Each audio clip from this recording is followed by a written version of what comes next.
It's very important to show and celebrate that historically Western white pine was a signifier of our culture. It was a lived culture. Starting in the early 1900s, white pine was so valuable and was so important to our economy, they declared it the state tree. There was a series of decisions that occurred.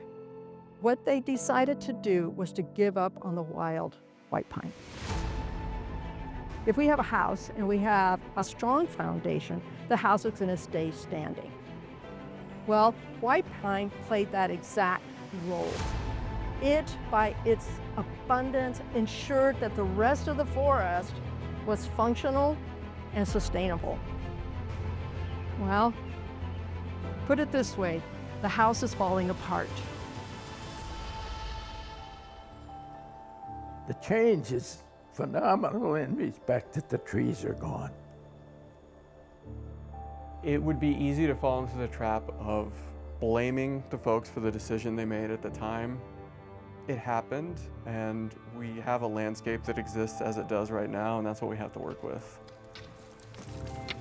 I don't jump up and down, go goody goody, because we got to cut down a tree. I know that another tree will come back, and it's just part of the process. What I'd like to see is the return of the giants. I would like to see them grow trees like this again.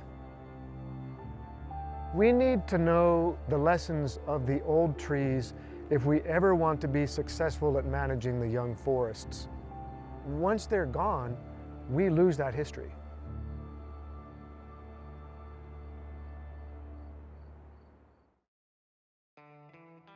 Funding for Outdoor Idaho is made possible by the Laura Moore Cunningham Foundation, committed to fulfilling the Moore and Bettis family legacy of building the great state of Idaho, by the Friends of Idaho Public Television, by the Corporation for Public Broadcasting, and by the Idaho Public Television Endowment.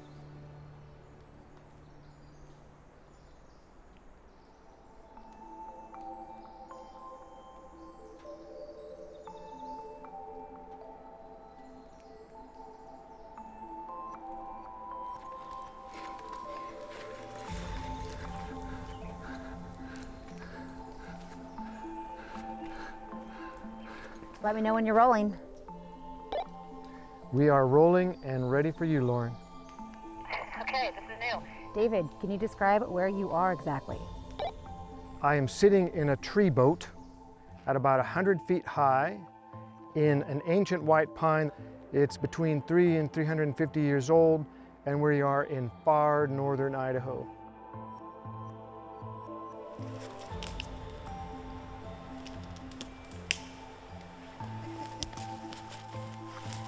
Oh, there's a really big white pine right through there. Really big.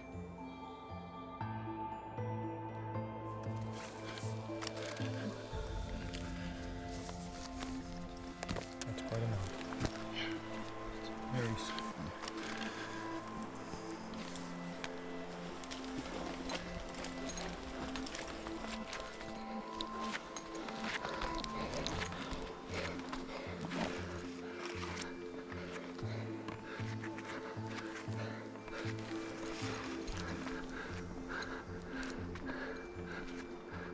Canopy, ground control. I am lanyarded into a branch I have verified as alive. You're sitting at the top of a tree. Can you tell us how we all ended up here today? We were looking for ancient white pines as a place to tell a story about their ecology and their preservation. We went on a search. We were calling foresters and universities, and people were combing the woods and going back into their memories and trying to find these ancient trees. If possible, we could nominate a new state champion, which is the largest example of that species in the state. So, how did we get here? Well, it started with a Zoom call with me, David, the guy in the tree, Tom Eckeberg, a forest health expert, and Mark Otto, an arborist who had a really, really bad internet connection. And I'm looking for the new tallest white pine in the state of Idaho, and hopefully maybe it's the tallest tree for Idaho as well. And we want to climb it and measure it with a tape measure so that we get an accurate to the foot measurement from the top to the bottom. It turns out that's kind of like finding a needle in a haystack. But Tom told us he knew of some big trees that could be in the running. I remember this area from working with the Forest Service almost 20 years ago. Just a real nice stand, fairly easy to get to, and big trees. I will put a point on a map when I get there. I know the place when I see it. I know it's fairly easy, fairly accessible.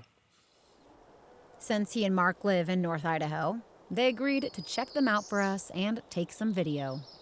52.9, 52.8 inches.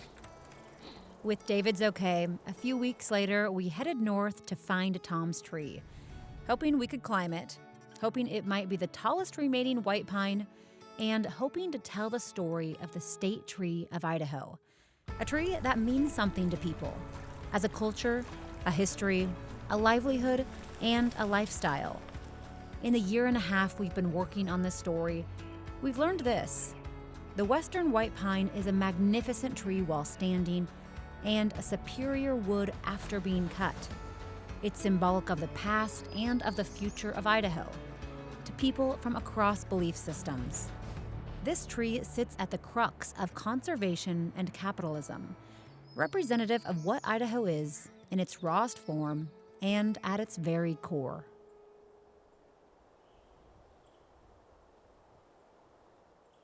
It's very important to show and celebrate that historically western white pine was a signifier of our culture. It was a lived culture. It's a material that was very important to us, specifically for employing on the bark sturgeon nose canoe.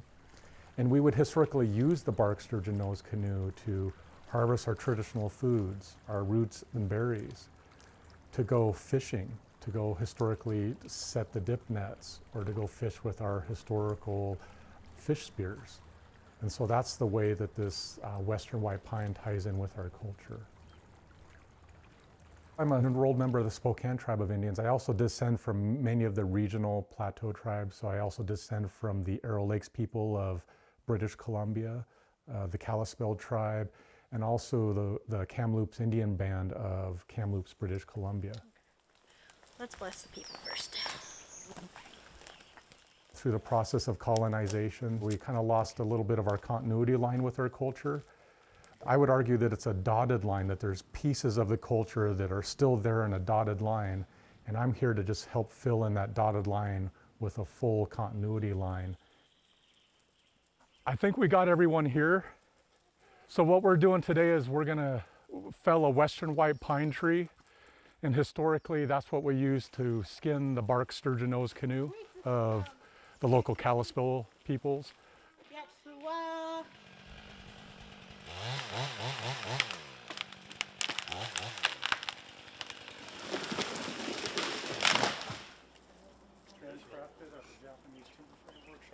A Kalispel bark sturgeon nose canoe is a canoe that's constructed using materials from the geographical region.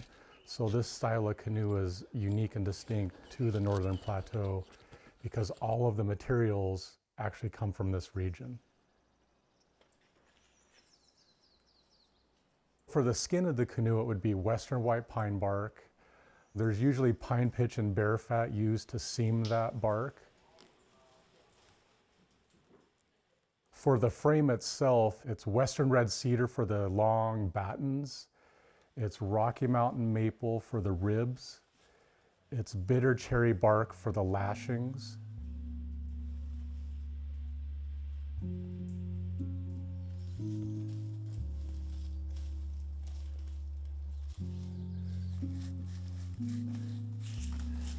Oh, here we go. Today I would like to go harvest birch bark for the nose ends of the Kalispel style sturgeon nose canoe.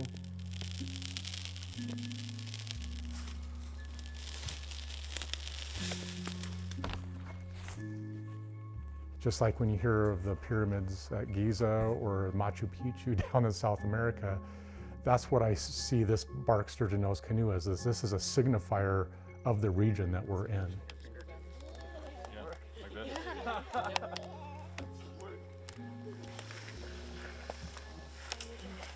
Historically, they would girdle the western white pine right down the center, and then they would have to cut around the circumference of the tree, and then they would peel it off in one full sheet. This is so much lighter. Mahuya, as she was leading our bark harvest and we had just finished it, just within the natural process of us all harvesting, she sensed that as soon as we got that full sheet of bark off, that we all might as well just put it on our shoulders and kind of walk it into procession up from the harvest site up to the road.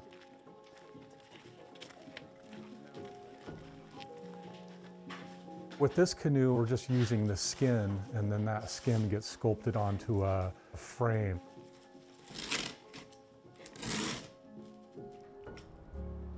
And so there was that moment where I wanted to marry the bark skin with the frame. I just kind of wanted to do that in the privacy of me being able to concentrate on doing that, because I only get one shot at the bark.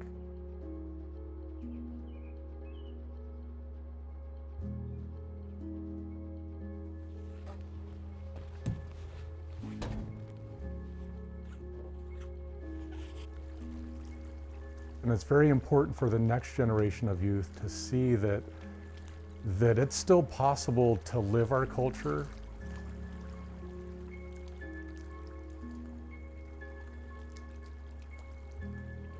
To demonstrate to the community that our ancestral water heritage is not past tense only, it's also present tense with all of this contemporary modern day living. And know that those materials that were alive in the forest have been processed into a living heritage to empower our community. They still live on in the canoe.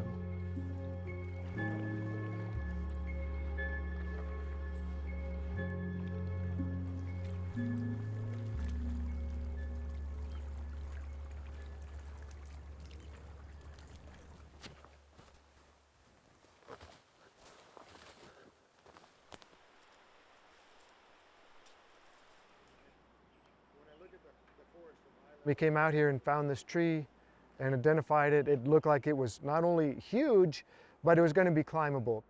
But if I'm going to climb a big tree, I want one that I can actually pass through the branches. I mean, getting through the branches of that, even just climbing the ancient trees is a particular challenge that not a lot of people are ready for. This tree in particular is just difficult in ways that I hadn't even imagined. The first step in climbing a tall tree is to install a line. We were using a crossbow yesterday, and for reasons that I'm still not sure, the crossbow kept malfunctioning and the line kept breaking. It was bunching up on the reel and snapping. And after hours of that, we had to give up on the crossbow. Then we're using a big shot, which is a giant slingshot on like an 8-foot pole. 3 of us were trying again and again and again, and you have to tie into the tree with a lanyard, a long lanyard, and start climbing the tree with multiple lanyards.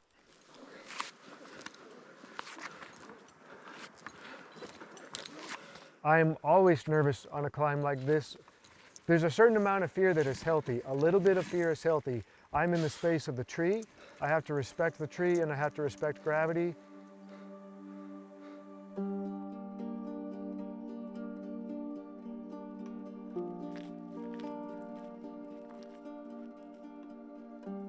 We are probably 6 miles from the town of Beauville. We're on federal forest lands right now. We're really close to a place called Cougar Meadows. We are at the stump of what was called the White Pine King. It's a historically significant tree that was part of the early history of the timber industry here in this part of the country. Well, I heard the story mainly by seeing old photographs and tried to piece it together. I found the book by John B. Miller, and he had a map that was pretty general, but he showed this location, and I decided to come back out and try to find it. We weren't sure we were going to be able to find it. We knew if we wandered around long enough, we would come across something. It was thought to be the biggest white pine tree in the world, so it was very popular. People in the town of Bowlville knew about it and would come out and visit it, ride on horseback, have picnic lunches with primitive cameras, took pictures of themselves there, kind of a selfie type of approach. Then in about 1911, they decided the tree was dying and they needed to fall it and take it to the mill. And so people came from Potlatch by rail and rode cars all the way out to the site. There's pictures taken of the setup with the tree by itself and then trees with fallers starting to make the cuts, the tree beginning to fall, the tree being loaded up onto flat cars, the tree being taken into the town of Potlatch, and then the tree being processed through the mill and very large boards being made out of the tree.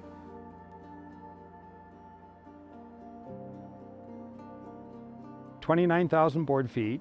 At the time, they thought it would be worth about $2,400. In today's world, that would be about $80,000. I'm trying to tell the story of what we used to have out here to try to encourage people to grow more white pine. Northern California has its giant redwoods. If we had groves of giant white pines like this, people would come see it.